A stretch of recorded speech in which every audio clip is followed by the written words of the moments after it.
Липинка айылынын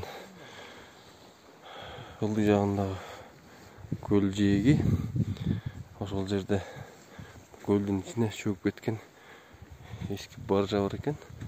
Ошону чыгарабыз деп Кенжебек аттуу жаран мынакей ушул көрүп турган жерди техника менен, экскаватор менен түздөгөн. Жер кыртышын бузган. Экологиялык зыян алып келген. Мындан сырткары мындай болгон майда барат. Чырганак бадалдарды кыйып бияк өрөөнүнө ташташкан.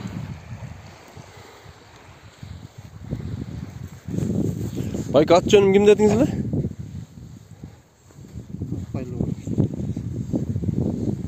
Ким эле ат жөнүңүз?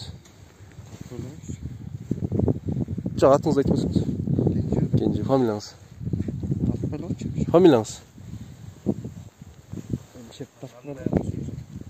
Жок, фамилияңызды айтып койсузбу? Фамилия. Атпайлы койсун. Мынакей ушул адам шахт иштеп, ореки баржаны чыгарайын деп аракет кылып жатты.